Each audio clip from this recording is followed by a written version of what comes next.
All right. All right. All right. Great day, beautiful people. Great day to you. I hope you all are doing well. Happy Thursday. Happy Thursday. Happy another day that you're alive. If you're watching this, because I'm assuming ghosts don't watch my channel. I could be wrong though. The internet's a weird place. The internet's a weird place. But great day to you. I hope you are protecting your mental, finding time for an emotional release valve, and continuing to strive to become beneficial. Thank you all for joining me for another episode of Reading with Jam. My name is Jamal Calpin, also known as Jam. Welcome to my YouTube channel if you are on YouTube, The Beneficial Black Man, and welcome to my Instagram channel if you're watching on Instagram. It's just at Jamal Calpin. I am an actor and content creator and somebody dedicated to helping Black men overcome gray mediocrity so that they can live in vibrant excellence for glory and for good and for the deep joy that resides inside of them. So thank you for joining me. On Reading with Jam, I'm just reading through personal development books, whether it's emotional intelligence, mental health, anything that I can find that I personally think is going to be beneficial to help me become a better man. And I just want to share it with you all and also practice my voiceover narration at the same time. So we've been reading Atlas of the Heart by Brene Brown, and we are continuing that journey this morning. So thank you all for joining me. If you can't stick around, have a great day. All right, we are now on chapter 8. Chapter 8. Again, I don't know I haven't looked to see how many chapters there are in this book, but we are in chapter 8. And today's chapter is entitled Places We Go When We Fall Short. Places We Go When We Fall Short. All right, got 30 minutes on the clock. Let's jump into it. Atlas of the Heart by Brene Brown. Chapter 8. Places We Go When We Fall Short. Shame, self-compassion, perfectionism, guilt, humiliation, embarrassment. I came across a quote the other day that read, "Science is not the truth. Science is finding the truth. When science changes its opinion, it didn't lie to you. It learned more." The first thing I thought of was this section of the book. If you're familiar with any of my work, you know that I've been researching and writing on shame, guilt, humiliation, and embarrassment for more than 20 years. Over these 2 decades, we've learned more about how these emotions work, and researchers have come up with innovative ways of measuring them, but nothing has fundamentally shifted my thinking on them until recently. New research on the connection between humiliation and violence has completely changed the way I think about the emotion and reinforced my belief that shame and humiliation will never be effective social justice tools. Interesting. Okay. We're going to talk about these 4 terms together because we have the tendency to use them interchangeably, even though the experiences are very different in terms of biology, biography, behavior, backstory, and self talk, and they lead to radically different outcomes. We're also going to talk about the important role self compassion plays in moving through shame and how perfectionism is a function of shame. Okay. Let's start with some short definitions and examples to differentiate the 4 emotions. Then we'll dig deeper into each one. Shame. I am bad. The focus is on self, not behavior. The result is feeling flawed and unworthy of love, belonging, and connection. Shame is not a driver of positive change. You get back a quiz and your grade is F. Your self talk is, I'm so stupid. Guilt. I did something bad. The focus is on behavior. Guilt is the discomfort we feel when we evaluate what we've done or failed to do against our values. It can drive positive change in behavior. You get back a quiz and your grade is F. Your self talk is, going to the party instead of studying for this quiz was so stupid, versus, I'm so stupid. Humiliation. I've been belittled and put down by someone. This left me feeling unworthy of connection and disgusted with myself. This was unfair and I didn't deserve this. With shame, we believe that we deserve our sense of unworthiness. With humiliation, we don't feel we deserve it. The student sitting next to you sees the F at the top of your quiz and tells the class, "This idiot can't even pass a quiz in here. He's as stupid as they come." Everyone laughs. You feel dumb and enraged. Embarrassment. I did something that made me uncomfortable, but I know I'm not alone. Everyone does these kinds of things. Embarrassment is fleeting, sometimes funny. Your teacher is handing out quizzes, and you come back from the bathroom with toilet paper stuck to your shoe. Shame. I hated the internal wounds, the words that said I was worthless and unwanted, the teasing, the ridicule that echoed in my ears and shattered my insides into dust. If given the choice, I'd have picked a beating over being shamed. Antoine Quentin Fisher, Finding Fish. Reading Antoine Fisher's book, Finding Fish, was a sliding doors moment for me. I had just started researching shame and I was getting pushback from every direction. Everyone thought it was too difficult a topic to study. There were very few research articles on shame 20 years ago, and the first one I found warned that the decision to study shame had been the death of many academic careers. I devoured Finding Fish right when it came out. Fisher writes about shame with such haunting detail that it solidified my decision to study this emotion that we all experience and all hate talking about. Here are my one, two, threes about shame. One, we all have it. Shame is universal and one of the most primitive emotions that we experience. The only people who don't experience it are those who lack the capacity for empathy and human connection. Number two, we're all afraid to talk about it. Sometimes we can feel shame when we just say the word shame, but it's getting easier as more people are talking about it. And three, the less we talk about it, the more control it has over us. Shame hates being spoken.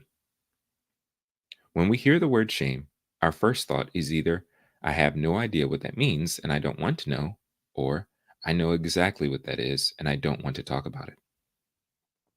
We can also make up that shame is something that happens to other people, not us. But shame isn't, excuse me, but shame is in all of us. Here are some examples shared by the research participants from our early study on shame. Shame is hiding the fact that I'm in recovery. Shame is raging at my kids. Shame is bankruptcy. Shame is getting laid off and having to tell my pregnant wife. Shame is my boss calling me an idiot in front of the client. Shame is not making partner. Shame is my husband leaving me for my next door neighbor. Shame is my partner asking me for a divorce and telling me that she wants children, but not with me. Shame is my DUI. Shame is infertility. Shame is telling my fiance that my dad lives in France when in fact he's in prison. Shame is internet corn.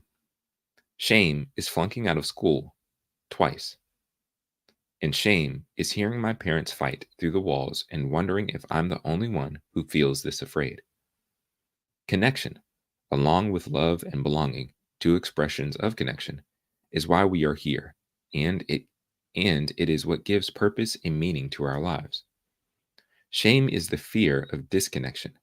It's the fear that something we've done or failed to do, an ideal that we've not lived up to, or a goal that we've not accomplished, makes us unworthy of connection. I'm unlovable. I don't belong. Here's the definition of shame that emerged from my research. Shame is the intensely painful feeling or experience of believing that we are flawed and therefore unworthy of love, belonging, and connection. Shame thrives on secrecy, silence, and judgment. If you put shame into a petri dish and douse it with these three things, it will grow exponentially into every corner and crevice of our lives. Ooh.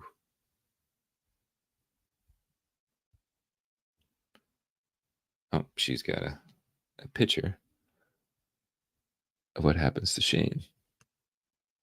Says shame in the petri dish, judgment, secrecy, silence. Oh,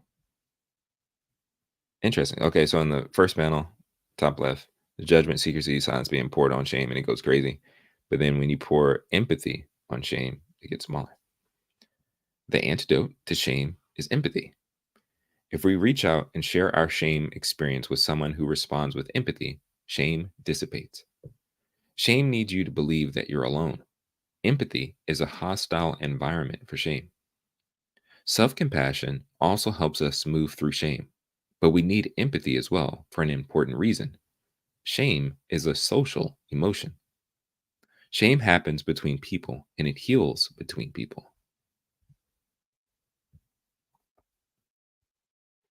Even if I feel it alone, shame is the way I see myself through someone else's eyes. Self compassion is often the first step to healing shame. We need to be kind to ourselves before we can share our stories with someone else. As I mentioned in the previous chapter, Kristen Neff's research on self compassion has been a life changer for me.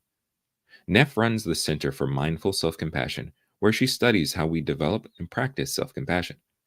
According to Neff, self compassion has three elements: self kindness, common humanity, and mindfulness.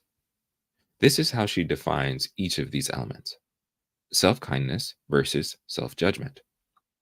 Self compassion entails being warm and understanding toward ourselves when we suffer, fail, or feel inadequate, rather than ignoring our pain or flagellating ourselves with self criticism.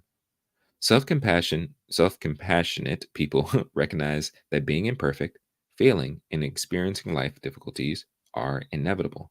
So they tend to be gentle with themselves when confronted with painful experiences rather than getting angry when life falls short of set ideals.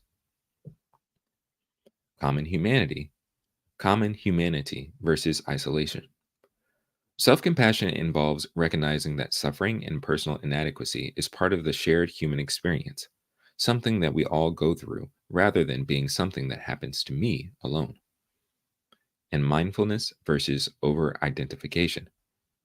Mindfulness is a non judgmental, receptive mind state in which one observes thoughts and feelings as they are, without trying to suppress or deny them.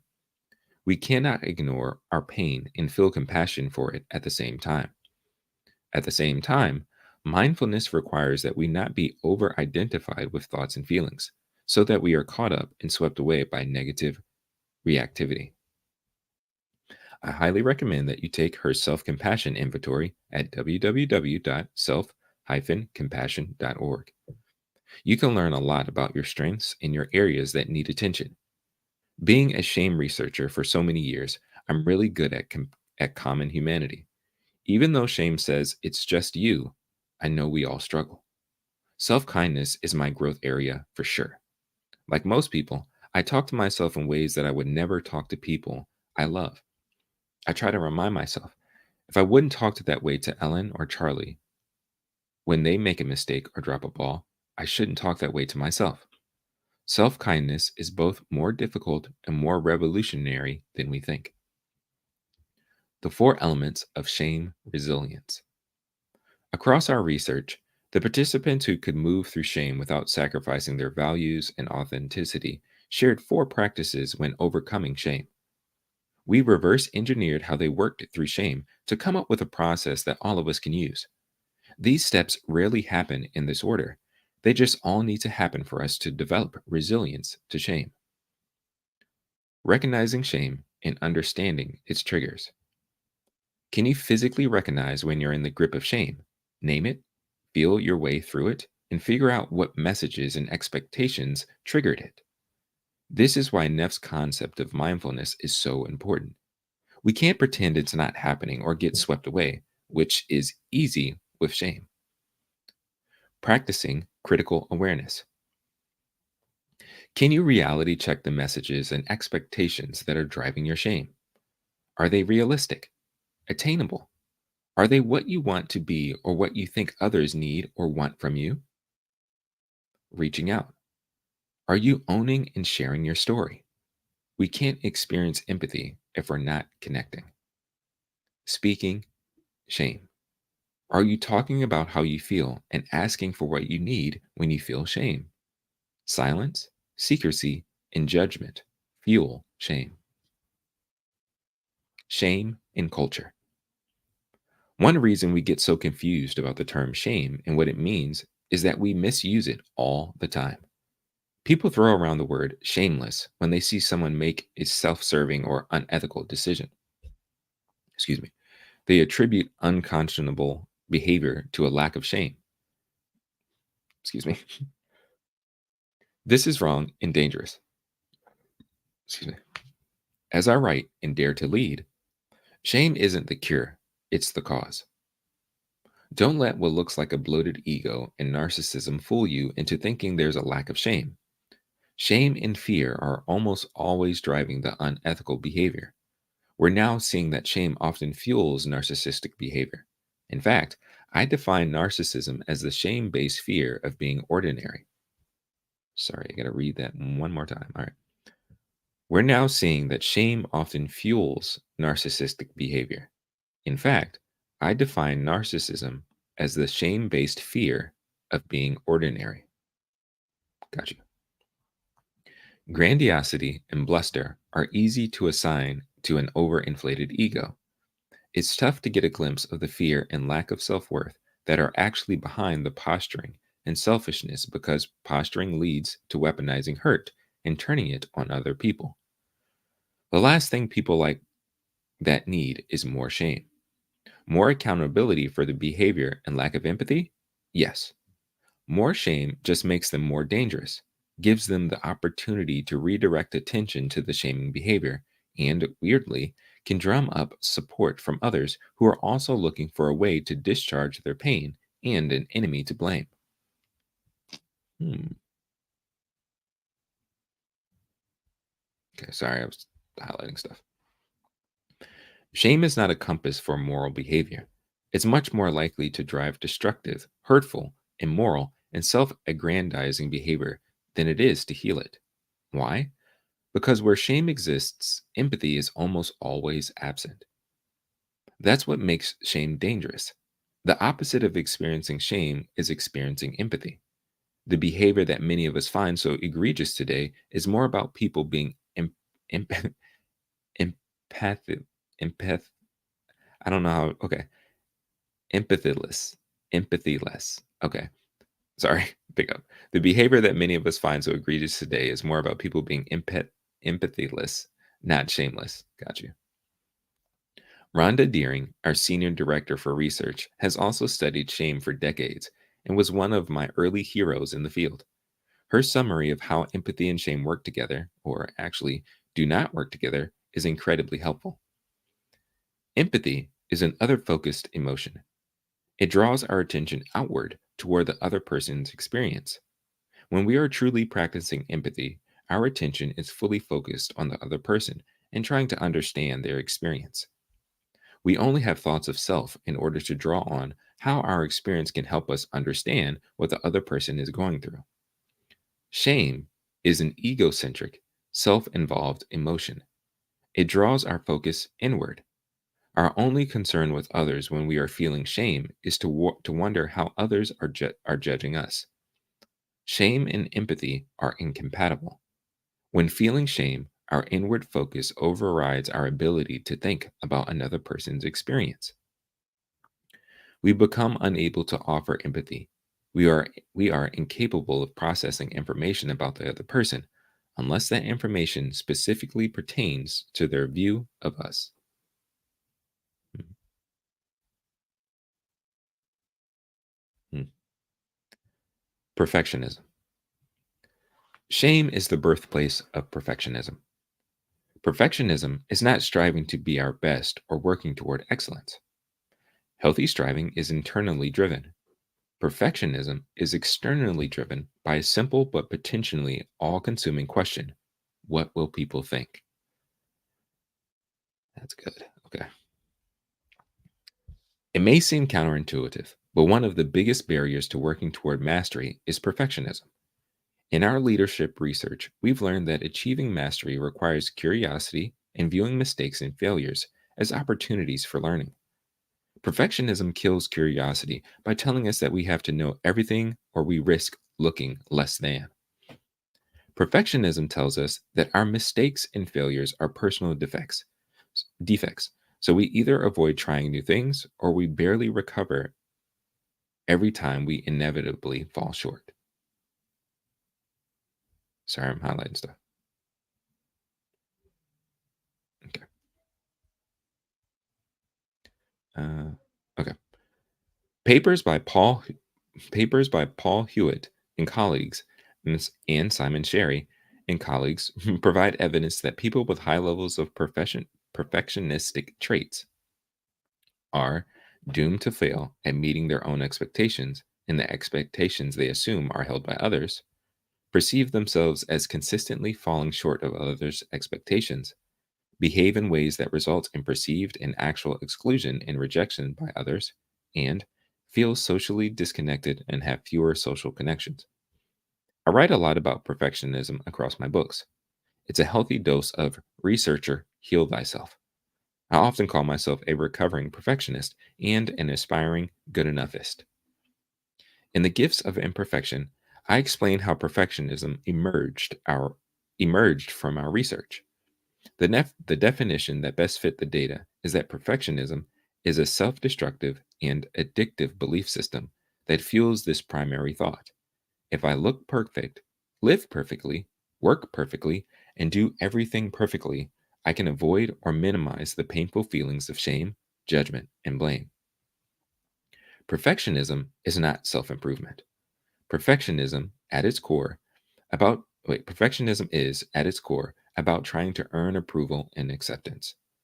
Most perfectionists were raised being praised for achievement in performance, good grades, good manners, nice appearance, sport prowess, rule following, and people pleasing.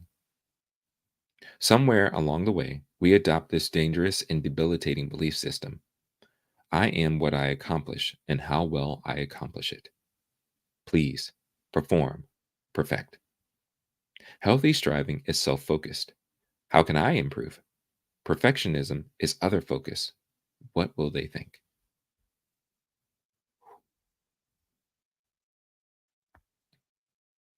Understanding the difference between healthy striving and perfectionism is critical to laying down the shield and picking up your life. Research shows that perfectionism hampers success. In fact, it often sets you on the path to depression, anxiety, addiction, and life paralysis. Life paralysis, sorry, life paralysis refers to all of the opportunities we miss because we're too afraid to put anything out in the world that can be imperfect. It's also all of the dreams that we don't follow because of our deep fear of failing, making mistakes, and disappointing others. It's terrifying to risk when you're a perfectionist. Your self worth is on the line. As previously mentioned, perfectionism is a self destructive and addictive belief system that we use to try to protect ourselves from feelings of shame, judgment, and blame. It is a 20-ton shield that we lug around thinking it will protect us, when in fact it's the thing that's really preventing us from taking flight. Let me explain why I describe perfectionism as being both self destructive and addictive. Perfectionism is self destructive simply because there is no such thing as perfection. Perfection is an unattainable goal. Additionally, perfectionism is more about perception. We want to be perceived as perfect. Again, this is unattainable. There is no way to control perception, regardless of how much time and energy we spend trying. Perfectionism is addictive because when we invariably do experience shame, judgment, and blame, we often believe it's because we weren't perfect enough. So rather than questioning the faulty logic of perfectionism, we become even more entrenched in our quest to live, look, and do everything just right. Feeling shamed, judged, and blamed, and the fear of these feelings are realities of the human experience. Perfectionism actually increases the odds that we'll experience these painful emotions and often leads to self blame. It's my fault. I'm feeling this way because I'm not good enough. Guilt. I'm gonna apologize. The past 3 chapters have been kind of heavy stuff, but I don't know. Maybe it's just heavy to me. All right, here we go. Guilt. Like shame, guilt is an emotion that we experience when we fall short of our own expectations or standards. However, with guilt, our focus is on having done something wrong and on doing something to set these things right, like apologizing or changing a behavior. Remorse, a subset of guilt, is what we feel when we acknowledge that we have harmed another person. We feel bad about it and we want to atone for our behavior. While shame is highly correlated with addiction, violence, aggression, depression, eating disorders, and bullying, guilt is negatively correlated with these outcomes. Empathy and guilt work together to create a force that is adaptive and powerful. This is why, when we apologize for something we've done, make amends, or change a behavior that doesn't align with our values, guilt, not shame, is most often the driving force. We feel guilty when we hold up something we've done or failed to do against our values and find they don't match up. It's a psychologically uncomfortable feeling, but one that's helpful. The discomfort of the discomfort of cognitive dissonance is what drives meaningful change. Shame, however, corrodes the very part of us that believes we can change and do better. Humiliation. All the cruel and brutal things, even genocide, start with the humiliation of one individual. Kofi Annan, Ghanaian diplomat and Nobel Peace Prize recipient. Based on the research, we can define humiliation as the intensely painful feeling that we've done unjustly.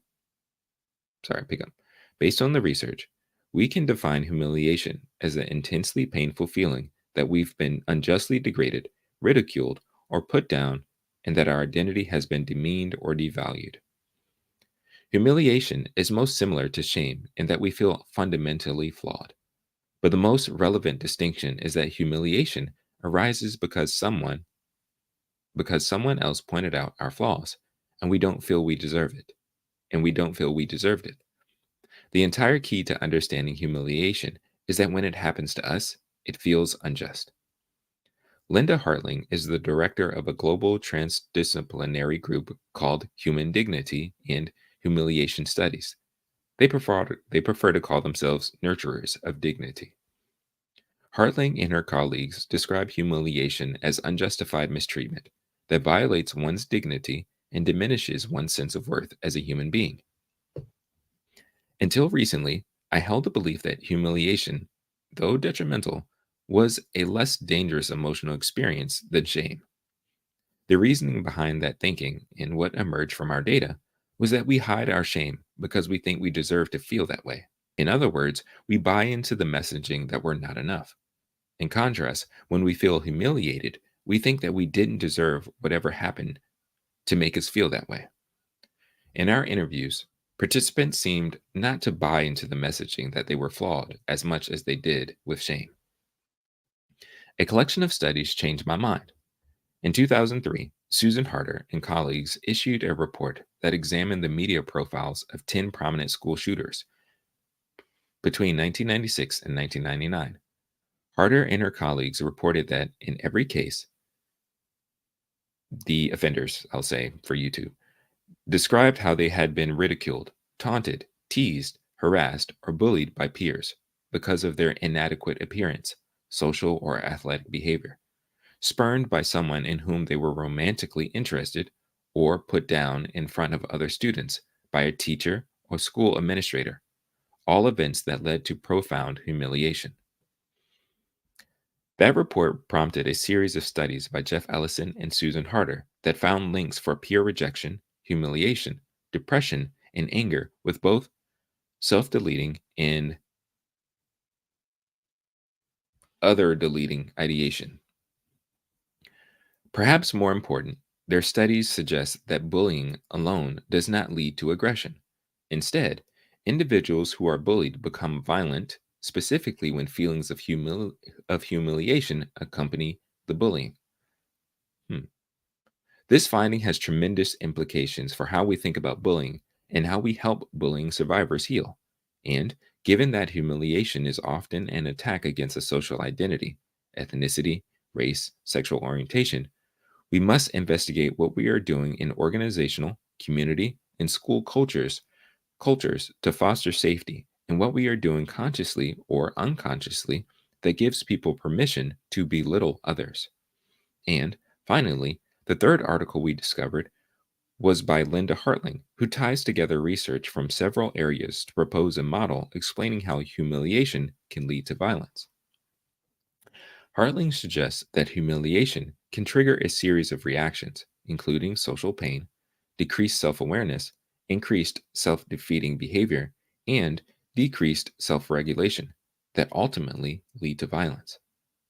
Hartling and colleagues state that humiliation is not only the most underappreciated force in international relations, it may be the missing link in the search for root causes of political instability and violent conflict. Excuse me. Perhaps the most toxic social dynamic of our age. Interesting. This connection between humiliation and aggression, violence, explains much of what we're seeing today.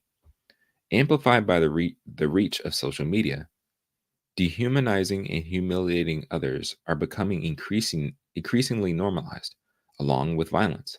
Now, rather than humiliating someone in front of a small group of people, we have the power to ev- eviscerate someone in front of a global audience of strangers. I know we all have deeply passionate political and cultural beliefs, but shame and humiliation will never be effective social justice tools. They are tools of oppression. I remember reading this quote from Elie Wiesel years ago, and it's become a practice for me, even when I'm enraged or afraid. Never allow anyone to be humiliated in your presence. Okay. All right. This is the last section. Sorry. Embarrassment. Embarrassment is a fleeting feeling of self conscious discomfort in response to a minor incident that was witnessed by others. When looking back on embarrassing incidents, we are usually able to see them as kind of funny and something that could have happened to anyone. Researcher Roland Miller writes, embarrassment does not persist for long periods of time, lasting only a few minutes instead of hours or days.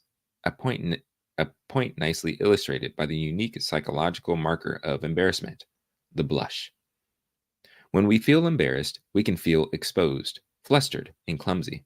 But we tend to respond to our embarrassment in non threatening ways, like using humor, saying we're sorry, or sometimes just moving on and not even acknowledging it. Those of us who are more sensitive about social norms and being accepted are more susceptible to embarrassment. Some research suggests that there are three types of events that can trigger embarrassment. One, committing a faux pas or social mistake. Faux pas, sorry. Two, being the center of attention. And three, being in a sticky social situation. And just in case you're wondering, the secondhand embarrassment feeling is real. We absolutely can feel vicarious embarrassment when we see others in embarrassing situations, even complete strangers. If we know the person in embarrassing situation, if we know the person in the embarrassing situation, it's even worse. I'll never forget the first time I felt that sensation. I was watching I Love Lucy reruns after school, and I'm not sure what crazy thing she was doing, but I thought I was going to die. I remember jumping up from the sofa and turning off the TV during the episode where Lucy and Ethel get jobs working on a conveyor belt at a chocolate factory. They couldn't keep up with the speed of the belt, so they started shoving chocolates in their mouths and down their shirts. I couldn't take it. I went back to watch it when I was writing this. It still gets me. Maybe that's what makes scenes like this one iconic. We don't just watch them, we feel them. Last, we know from the research that embarrassment takes years to develop, and its emergence coincides with a self-conscious ability to understand what others may be thinking of us. If you've raised if you've raised tweens or teens or even been in their vicinity, you know that they often spend more time being embarrassed than not.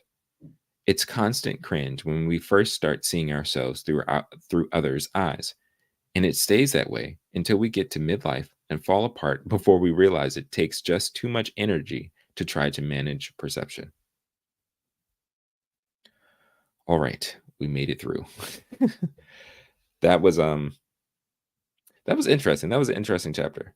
Uh we just completed chapter 8 of Atlas of the Heart, and the title of the chapter is Places We Go When We Fall Short. And we covered shame, self-compassion, perfectionism, guilt, humiliation, embarrassment. Uh I think that one of the things that stood out to me that was really interesting was the motivation behind perfectionism, and how she was pointing out the difference between like healthy, I guess, self-worth kind of stuff. and how that's internal, while perfectionism is all external. And I think I think if I read it correctly, she said that perfectionism was tied to shame, and how that's crazy how much of a motivator in a negative way shame is. Like whether it is directed towards perfectionism or even the negative actions of others, the negative violent actions of others. Because something that I've been wrestling with, particularly within our community, within the Black community, you know, in this online space, there's a lot of discourse and conversation about what's considered the gender wars and why why people are the way that they are, and more specifically, at least for me, what's of greater concern is why Black men are the way that they are. And a thought that I've had before is that yes, I do think there needs to be a level of accountability that we need to deal with. And as men, I think it's important that we hold each other accountable more than, in a lot of like red pill spaces or manosphere kind of places. The idea of accountability is always directed towards Black women. I don't agree with that. Do I think people in general need to be held accountable for stuff? Sure, great. Yes, I do. But I do think there's a heavy responsibility on us as men, and we need to hold each other accountable to be better for our community and to, again, ultimately live for glory and for good, get out of great mediocrity, and do what we can to better serve our community, not blaming others, not deflecting, not shifting blame or whatever. In that, I've wondered if shame could be a tool to help, I guess, with the accountability process. In reading this, I'm not sure if that's the case. Like, is it possible? Like, how can we find a way to better help each other? How can we find a way to actually address these things so that men can heal and actually show up better for those around them? And it's not only romantically, but it's just relationally in general. And how can we show up better for ourselves? Like, yeah, shame is definitely inward, and I think she said like ego driven. So how do we get away from that and focus on wasn't shame? What was the other one? It's not shame. It's like the I want to say it's like the opposite of shame. Wasn't perfectionism. It was guilt. Yes, guilt. So guilt and shame are similar, but how can we shift away from shame to guilt so that, we can understand that, oh, the things that I'm doing or the things that I've done, some of the beliefs that I have or whatever, they're actually not good. They're not beneficial. They're not helping me. They're not helping, my significant other. They're not helping my children, not whatever, it's not helping my community. And because I think it's important, like we need to, if we want to become better, we have to take responsibility of stuff. And we also have to look outwardly, and not be so self-centered and focus on self. So again, I thought this chapter was interesting, kind of like examining these emotions and these fears of these emotions and these experiences and using them, I guess, or trying to learn how to navigate them so that we can become better, so that we can grow. But I don't know. I'm gonna have to think on that. Gonna have to think on that. I thought that was a interesting chapter. But thank you all for joining me for another session of Reading with Jam. I am Jamal Calpin. Thank you for those who are watching on the YouTube channel, The Beneficial Black Man. Thank you for those who are joining me on Instagram at Jamal Calpin. I hope you all have a wonderful day. Protect your mental, find time for an emotional release valve, and continue to strive to become beneficial. You're here for a reason. So I'm grateful that you're here. I'm grateful that you're alive. And have an amazing day. We will continue to read tomorrow. The next chapter is chapter 9. Places we go when we search for connection. So hopefully this chapter won't be as heavy as the other ones. But again, thank you all for joining me in the reading of Atlas of the Heart by Brene Brown. I will talk to you all later. Peace.